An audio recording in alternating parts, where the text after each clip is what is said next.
Bonjour à toutes et à tous, bienvenue sur ma chaîne Mystical by Tess pour l'horoscope de mars 2020 des Capricornes.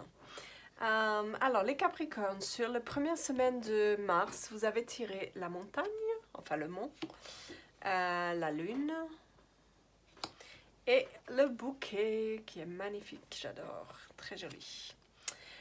Donc sur la première semaine, ce qu'on vous dit, c'est qu'il y a des obstacles, peut-être des choses voilà, qui datent d'avant, des petits blocages, des résistances, ou ça peut être simplement un retard, mais quand on regarde les cartes qui sont derrière, je ne suis pas inquiète pour vous parce que on a la carte de la lune et la carte du bouquet.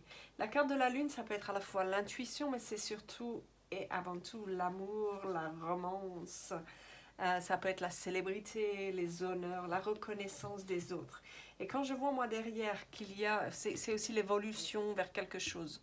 Quand je vois moi derrière qu'il y a le bouquet qui incarne le bonheur, le don, c'est vraiment aussi, si vous avez été malade, c'est le rétablissement. Mais pour moi, à côté de la carte qui incarne l'amour, c'est que vraiment, peut-être quelqu'un va vous faire une... Pour certains, ça va être une déclaration, pour d'autres, il va y avoir un cadeau qui va être fait. Ça peut être aussi une invitation à une fête, mais c'est vraiment quelque chose, il y a de la romance dans l'air, quelque chose qui vous fait vraiment plaisir sur la première semaine du mois de mars. Ensuite, vous avez tiré sur la deuxième semaine, la carte de la femme, la carte du temps et la carte du choix. La carte de la femme, donc c'est soit vous si vous êtes la consultante, soit ça peut être votre partenaire ou une amie. Et c'est aussi une carte qui annonce un signe, un cadeau. Donc on est dans la suite logique de ce qui se passe là. Je pense que si vous êtes la consultante, on va vous faire un cadeau, une confidence, une déclaration. Si vous êtes un homme, peut-être que c'est une femme qui va justement vous avouer ses sentiments. Mais en tout cas, il y a quelque chose, cette carte annonce un cadeau et un signe. En tout cas, quelque chose qu'on partage avec vous. Par contre, peut-être que c'est pas tout de suite, enfin, c'est en préparation parce que il y a la carte du temps derrière, en fait. Je pense que c'est soit vous, soit cette personne, selon que vous êtes la consultante ou selon que c'est une amie, une partenaire, a besoin de faire peut-être un choix. C'est quelqu'un, soit vous, soit cette personne a des doutes. C'est quelqu'un qui a besoin de prendre peut-être une décision, de faire un choix. Ça peut être entre deux personnes, entre deux directions. Euh, donc on vous demande de faire preuve peut-être d'un peu de patience. Mais en tout cas, il y a ce cadeau qui arrive, cette déclaration. Après, les choses se mettront en place, prendront le temps qu'il faudra pour se mettre vraiment en place. Mais ça arrive, c'est important. C'est voilà, peut-être qu'il y a d'abord une réflexion avant qui demande un petit peu de temps de la part de cette personne ou de votre part. Ok. Sur la troisième semaine, vous avez tiré la tour, l'arbre et la deuxième femme. Ok. Donc la tour c'est vraiment tout ce qui est... ça peut être plusieurs choses. Soit c'est vous avez besoin de vous isoler et c'est l'endroit où vous allez vous sentir en sécurité, protégé.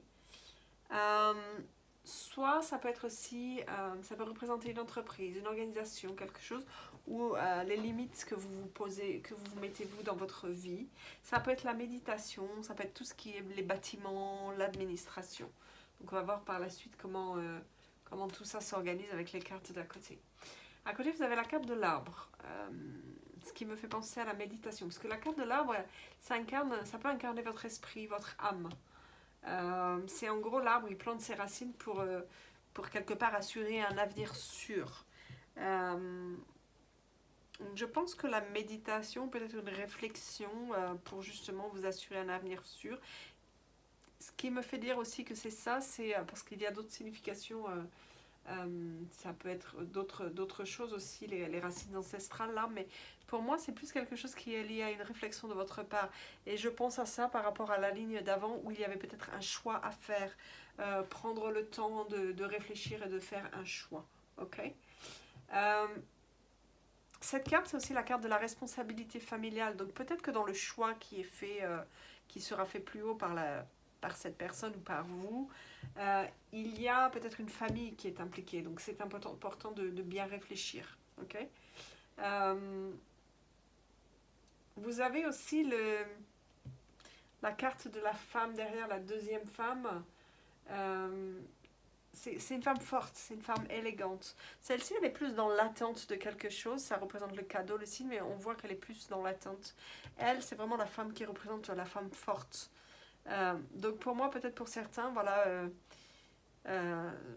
il va y avoir une responsabilité familiale. Soit c'est vous si vous êtes une femme, soit c'est peut-être votre partenaire, mais c'est quelqu'un qui a une certaine force de caractère, je pense. Ok. Sur le quatrième et dernière semaine, donc vous avez tiré la cigogne, le dé. Je dis plus dé et dé parce que c'est fait bizarre. Et le serpent. La cigogne, ça peut être soit c'est quelque chose qui est annoncé pour le printemps, soit c'est simplement le changement de saison qui arrive, mais ça peut être aussi un nouveau venu dans la famille. Alors, en temps normal, je dirais un nouveau venu, peut-être une naissance au sens propre, mais au vu des décisions que vous prenez, ça peut être aussi un nouveau quelqu'un, peut-être un nouveau conjoint dans la famille. Ou une nouvelle conjointe, ça se dit, dans la famille. Ça peut être aussi peut-être un déménagement qui est peut-être lié à ce choix que vous faites au-dessus, je ne sais pas. Ça peut être une promotion, une renaissance, le renouveau. Ok. On vous dit après, avec la carte du dé, que vous prenez un risque. Et quelque part, le risque, c'est le changement que vous décidez de faire quelque chose qui est un changement. Ça peut être le déménagement, une promotion, etc. Ça représente un risque pour vous, mais c'est un risque qui vous permettra d'avoir une nouvelle opportunité, d'avancer. Voilà, c'est le risque que vous décidez de prendre. C'est ça que c'est en train de nous dire. Ok. Par contre, derrière, vous avez tiré la carte du serpent. Et ce qu'on vous dit par rapport à ça, c'est méfiez-vous parce que peut-être que ce risque que vous allez prendre, il va pas plaire à tout le monde et peut-être qu'on va vous tirer dans le dos. Alors par exemple au niveau professionnel, si vous avez une promotion, il y a des gens qui auraient peut-être voulu cette promotion et du coup ça va blablater dans votre dos. C'est un peu le serpent, j'allais dire, c'est un peu la langue de vipère, les commérages, etc. Ça peut être aussi si pour une raison ou pour une autre, je sais pas, vous prenez une décision, vous changez de partenaire dans la vie ou que sais-je, derrière ça va jaser. C'est pas important, mais il faut que vous l'ayez en tête, c'est qu'il y a des gens qui peut-être seront tout sourire devant vous, mais qui par derrière seront pas si sympas que ça. Voilà, donc il faut juste, mais ça vous passera je pense au-dessus, mais en tout cas, il faut que vous soyez prévenus de ça, ok? Voilà mes amis Capricorne pour le mois de mars 2020. J'espère que ce tirage vous a plu. Si vous le souhaitez, enfin si vous avez aimé, j'espère que vous allez partager, liker. Éventuellement, n'hésitez pas à commenter cette vidéo et à retourner sur la vidéo de février si vous avez besoin de revérifier certains points puisqu'on est encore sur le mois de février. Vous avez remarqué, je procède au tirage un peu à l'avance pour que vous puissiez aussi vous préparer aux événements du mieux que vous pouvez. En tout cas, je tiens à vous remercier parce que vous avez été tous très fidèles sur le mois de février. C'est très très encourageant. Je vous remercie pour votre bienveillance à tous et je vous fais plein de gros bisous et je vous souhaite un très très beau mois de mars. Merci beaucoup. Au revoir.